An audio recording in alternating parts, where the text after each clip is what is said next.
इसी दिन समुद्र मंथन के समय क्षीर सागर से लक्ष्मी जी प्रकट हुई थी और भगवान विष्णु को अपना पति स्वीकार किया था।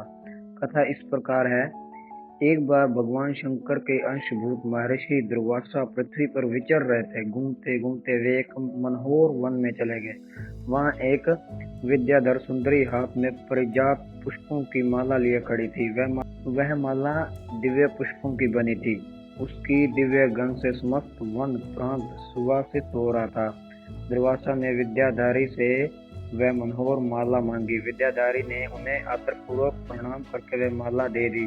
माला लेकर उन्मत्त वेशधारी मुनि ने अपने मस्तक पर डाल ली और पुण्य पृथ्वी पर भ्रमण करने लगे। इसी समय मुनि को देवराज इंद्र दिखाई दिए, जो मतवाले ऐरावत पर चढ़कर आ रहे थे। उनके साथ बहुत से देवता भी थे। मुनि ने अपने मस्तक पर पड़ी माला उतारकर हाथ में ले ली। उसके ऊपर भौरे गुंजार कर रहे थे। जब देवराज समीप आए तो दुर्वासा ने पागलों की तरह वह माला उनके ऊपर फेंक दी। देवराज ने उसे ऐरावत के मस्तक पर डाल दी।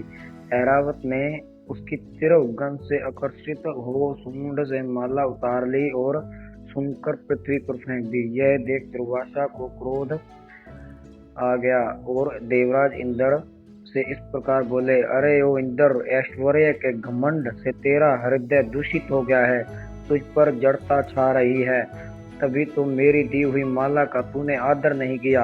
वह माला नहीं, श्री लक्ष्मी जी का धाम थी। माला लेकर तूने प्रणाम तक नहीं किया, इसलिए तेरे अधिकार में स्थित तीनों लोकों की लक्ष्मी शीघ्र ही अदृश्य हो जाएगी।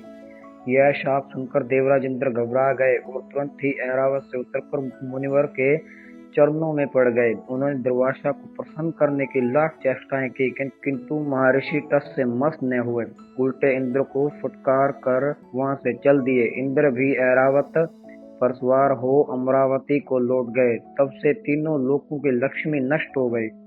इस प्रकार त्रिलोकी के श्रीहीन एवं सत्वरहित हो जाने पर दानवों ने देवताओं पर चढ़ाई कर दी। देवताओं में अब उत्साह कहाँ रह गया था। सबने हार मान ली। फिर सभी देवता ब्रह्मा जी की शरण में गए।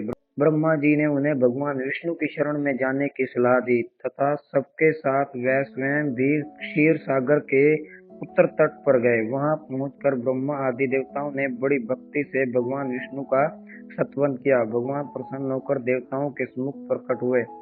उनका अनुपम तेजस्वी मंगलमय विग्रह देखकर देवताओं ने पुण्य स्तवन किया। तत्पश्चात भगवान ने उन्हें क्षीर सागर को मुतने की सलाह दी। तो कहा, इससे अमृत प्रकट होगा।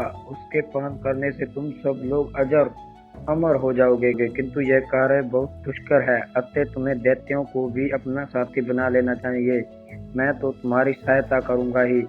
भगवान की आज्ञा पाकर देवगण दैत्य से संधि करके अमृत प्राप्ति के लिए प्रयास करने लगे। वे भांति भांति की औषधियां लाए और उन्हें अक्षीर सागर में छोड़ दिया। फिर मंद्राचल पर्वत को मथानी और वासुकी नागराज को नेति रस्सी बनाकर बड़े वेग से समुद्र मंथन का कार्य आरंभ किया। भगवान ने वासुकी की पूंछ की ओर देवताओं और मुख की ओर दैत्यों को लगा दिया। मंथन करते समय वासुकी की निश्वास अग्नि से झुलसकर सभी दैत्य निस्तेज हो गए और उसी निश्वास वायु से विक्षिप्त होकर बादल वासुकी की पूंछ की ओर बरसते थे, जिससे देवताओं की शक्ति बढ़ती गई। भक्त वत्सल भगवान विष्णु स्वयं कच्छप रूप धारण कर क्षीर सागर में घूमते हुए मंदराचल के आधार बने हुए थे। वह ही एक रूप से देवताओं में और एक रूप से दैत्यों से मिलकर नागराज को खींचने से सहायता देते थे तथा एक अन्य विशाल रूप से जो देवताओं और दैत्यों को दिखाई नहीं देता था, उन्होंने मंदराचल को ऊपर से दबा रखा था।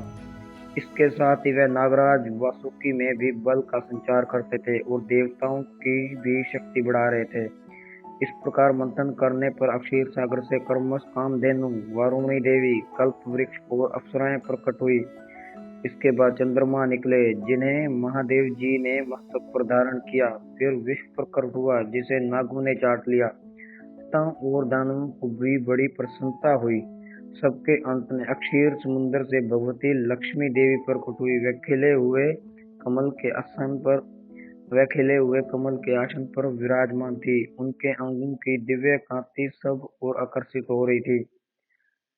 उनके हाथ में कमल शोभा पा रहा था। उनका दर्शन कर देवता और महर्षिगण प्रसन्न हो गए। उन्होंने वैदिक श्री सूक्त का पाठ करके लक्ष्मी देवी का स्तवन करके दिव्य वस्त्रभूषण अर्पित किए। वह वन दिव्य वस्त्रभूषणों से विभूषित होकर सबके देखते देखते अपने सनातन स्वामी ईश्वर विष्णु भगवान के वक्षस्थल में चली गई। भगवान को लक्ष्मी जी के साथ देखकर देवता प्रसन्न हो गए। दैत्यों को बड़ी निराशा हुई। उन्होंने धन्वंतरि के हाथ में अमृत का कलश छीन लिया, किंतु भगवान ने मोहिनी स्त्री के रूप से उन्हें अपनी माया द्वारा मोहित करके सारा अमृत देवताओं को ही पिला दिया।